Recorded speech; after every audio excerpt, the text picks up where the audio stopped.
Throughout the 20th century, Watts garnered significant attention for his ability to weave together the rich tapestries of Eastern and Western philosophies. His profound insights into the nature of existence have enlightened countless souls. At the heart of many of his teachings lies a compelling yet simple message: life with all its complexities and intricacies should end single quotes be taken to gravely. In this video we'll delve deep into this core idea and explore why Watts believed that taking life too seriously might just be missing the point altogether. Who was Alan Watts? Dive into the world of the 20th century and you'll find a luminary named Alan Watts lighting up philosophical circles. A British-American thinker, Watts is often remembered for his profound ability to bridge the gap between Eastern spirituality and Western rationality. His teachings, delivered through lectures, books, and seminars, have been instrumental in reshaping modern thought. Alan wasn't just a philosopher, he was also a theologian, a Zen practitioner, and a prolific writer. His influence extended to the burgeoning counterculture movement of the 1960s, inspiring figures like the Beat Poets and even the Beatles. Notable works like The Wisdom of Insecurity and the book on the taboo against knowing who you are tackled the very essence of human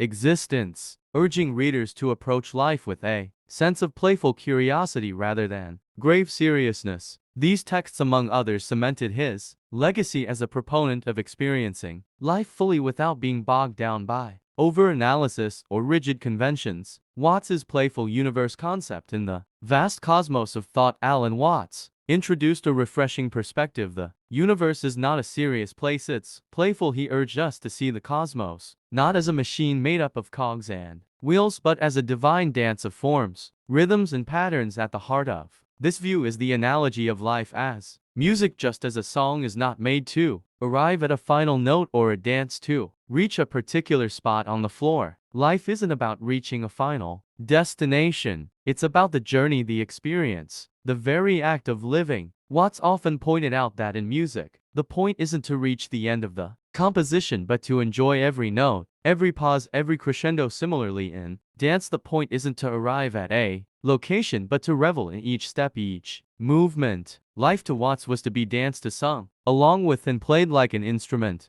Goals, ambitions, and destinations are constructs that can divert us from the real beauty of life, which lies in the moment, the journey. Reward: when we shift our perspective from treating life as a solemn quest for achievement to seeing it as a beautiful play or a dance, we allow ourselves to live more fully, freely, and authentically. The illusion of ego. One of Alan Watts's most enlightening concepts was his discourse on the ego. For many, the ego stands as the I or self that perceives, thinks, and acts, but according to Watts, this sense of a separate ego is a grand illusion, a fabricated narrative that humanity has been conditioned into believing. Watts often pointed out that our language, culture, and societal constructs emphasize the individual as separate from the world around them. Phrases like "I came into this world" suggest that we are outsiders intruding upon an external universe. Watts, however, argued that we didn't come into this world, we came out of it like leaves from a tree. By falsely perceiving ourselves as isolated entities in an expansive universe, we construct barriers. This isolated viewpoint reinforces a mindset of us versus them, or me against the world, which can cultivate a seriousness rooted in survival, competition, and distinction. The ego, with its incessant desires, fears, and ambitions, amplifies the gravity with which we approach life. Concerns about how we're perceived, the legacy we leave behind, or our standing in social hierarchies dominate our thoughts. In truth, these are transient concerns of an illusory self. By understanding the ego as a mere construct, we can start to dissolve these self-imposed boundaries. We begin to see ourselves as part of an interconnected whole, flowing with the universe rather than against it. And as this realization dawns, the heavy seriousness born of ego-driven ambitions lightens. We can then embrace life with the playful, joyful spirit that Watts so beautifully espoused. The problem with overthinking. Alan Watts frequently touched upon the pitfalls of the intellect when it becomes untethered from experience. He believed that the human mind, with its incredible capacity for abstraction and planning, can often lead us astray from the immediacy and authenticity of life. Muddy water is best cleared by leaving it alone, Watts once remarked, emphasizing The beauty of natural clarity over the muddiness of over-intervention for Watts. Overthinking represents a form of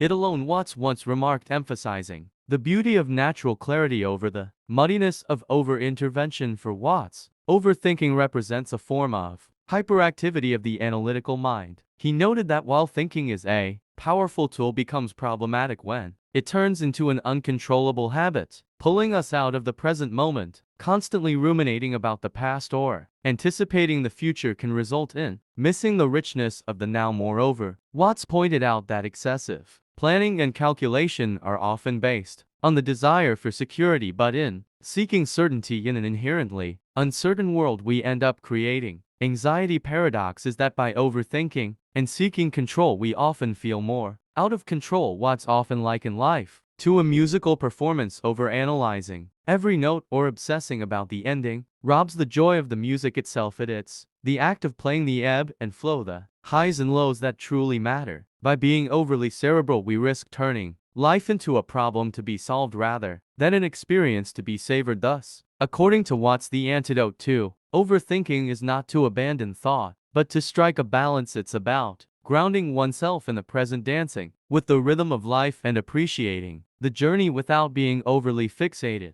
on the destination. Embracing the now. Alan Watts often accentuated the importance of immersing oneself in the present moment, a perspective deeply rooted in Eastern philosophies. No valid plans for the future can be made by those who have no capacity for living now. He once stated, for Watts, the present moment was the only real experience, with the past being a memory and the future an expectation. Watts highlighted the pitfalls of being overly future-oriented. He argued that constantly living for tomorrow leads to a sort of deferred life where real living is always postponed. In the state of perpetual waiting, the richness and depth of the present become overshadowed by the allure of a better future. Such a mindset can result in feeling perpetually unsatisfied, always chasing the next goal or milestone without ever truly enjoying the journey. Truly embrace the now. Watts encouraged practices like meditation and mindfulness, tools that help anchor the mind to the present experience. It's about appreciating the simple joys, the transient beauty, and the unfolding dance of life. By living in the present, one can find a depth of experience and a richness of emotion often obscured by constant future planning. For Watts, life was inherently filled with paradoxes and contrasts. While he often emphasized not taking life too seriously, he recognized the role of seriousness in certain situations. Life is a matter of oscillation, life is vibration. He remarked life for Watts oscillated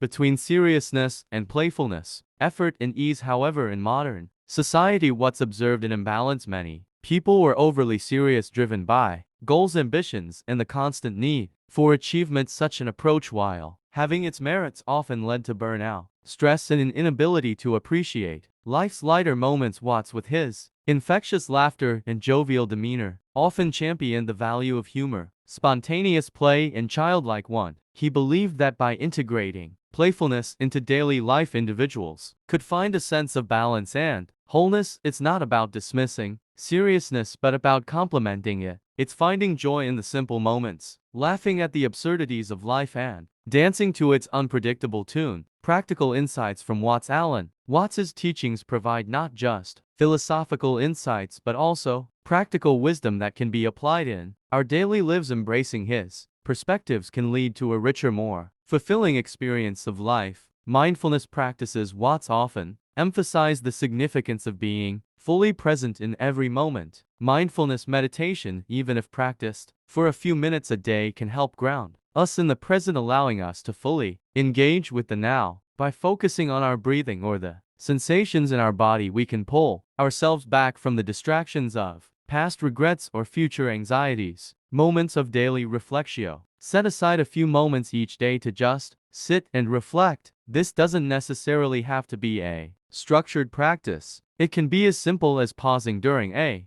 busy day, taking a deep breath, observing the world around you. Such moments can offer clarity and a refreshed perspective. Techniques to stay present. Watts often spoke of life as a dance, emphasizing the importance of immersion over observation. Engaging in activities that require your full attention, such as dancing, painting, or even cooking, can serve as powerful tools to anchor you in the present. moment. Nature walks. Watts believed in the healing and grounding power of nature. Taking walks in natural settings, be it a forest, beach, or even a park, can serve as a reminder of the larger interconnected dance of life that we are all a part of. Questioning our assumptions. One of Watts's great gifts was his ability to challenge our deeply held beliefs and assumptions regularly. Questioning and reflecting on why we do what we do can lead to greater self-awareness and often a lighter approach to life. Life, as Alan Watts often reminded us, is not just a journey but a dance, a play, an unfolding experience to be lived fully, rather than just observed. By getting caught up in societal expectations, future anxieties, or past regrets, we often forget to truly live. But with the playful spirit inspired by Watts's teachings, we can approach life with a renewed sense of wonder, joy, and spontaneity. Embracing a less serious attitude doesn't mean neglecting responsibilities, but rather viewing them in the grander context of life's ever-changing dance. As viewers move forward, may they find inspiration in Watts's words, letting them serve as gentle reminders to enjoy the music, dance a little, and above all not take life too seriously. Foreign